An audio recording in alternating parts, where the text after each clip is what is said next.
Luto na yung ating ginisang sprout monggo or toge. Ayan guys, so, sarap. Yummy, yummy, yummy, yummy. Pwede na to.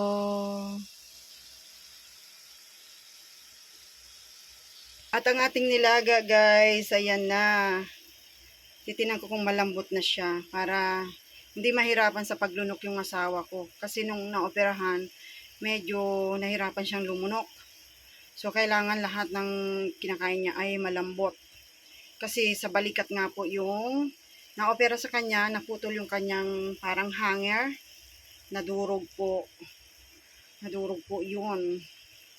Ay, nako.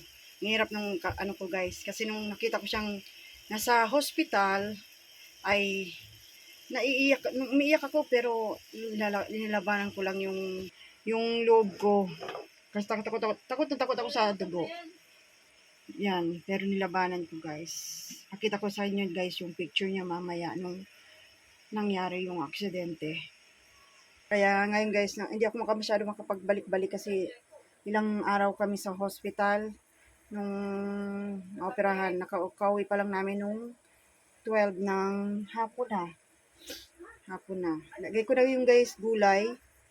Ayan guys, yung aking Baguio beans. Guys, nagluto ako ng, di ko na videoan kanina, nagluto ako ng pusit. Adobong pusit. Pakain na yung asawa ko. At ito guys, nilaga guys. Kasi kailangan ng sabaw ng asawa ko. Kasi papalakas nga siya dahil naoperahan. Ayan, kaya nagluto ako. Konti lang, yung tamang makaano lang siya ng sabaw na nilaga. At ito guys, yung bok choy, sang, tsaka beans ang ilalagay ko sa nilaga. Bali, pinapalambot ko pa yung karne. Ayan. At meron din ako guys lulutuin na sprout monggo. Ayan, toge. Kasi guys, yung pusit, konti lang yun. Para, ano, konti lang yung binili ko guys kasi nga budget nga tayo ngayon. Kasi nga, naoperahan yung asawa ko. So, no budget. Wala rin sahod kasi naibayad niya sa operasyon. Ayan po, nag-isa na ako ng pinalambot ko muna yung pork na maninipis lang yung hiwa, and then ang sa ating onions, tomatoes, and garlic ay gisa ko na. Saute ko na guys. Ayan. Para sa ating sprout monggo. Ayan. Tapos konti na lang yung pusit. Konti lang naman ang luto kong pusit guys. At konti na lang natira ng asawa ko. At ito na yung lutuin ko kasi yung nilaga medyo matagal pa. Ayan, yung nilaga. Medyo matagal pa siya. Papalambutin pa natin yung pork. Bali itong toge guys ay konti lang naman. Isang balot na binili ko is 10 pesos. Budget meal. Ayan, nilagay ko na yung ating sprout monggo or toge. Halo-halo natin ito guys kasi sandali lang naman itong lutuin.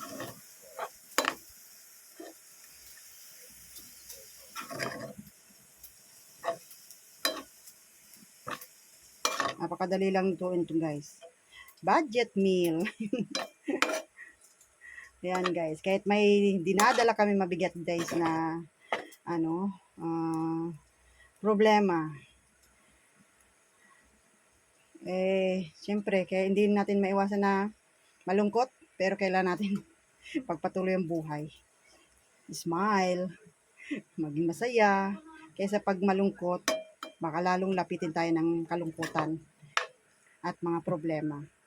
Ayan.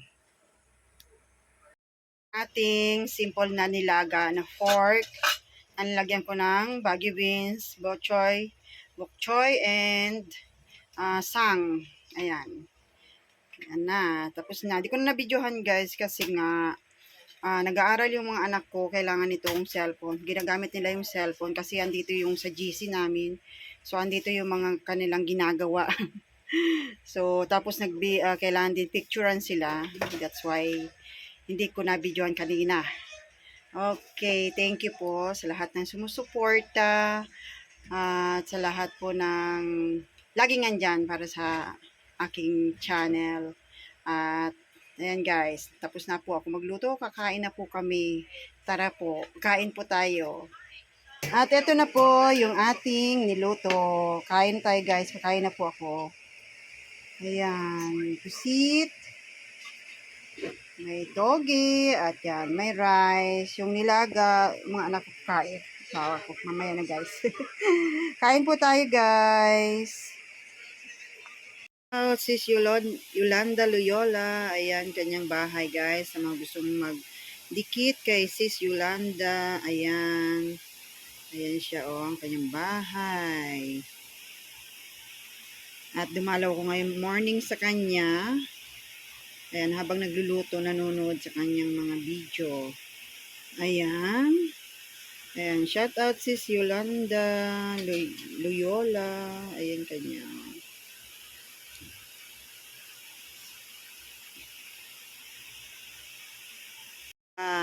Shout out.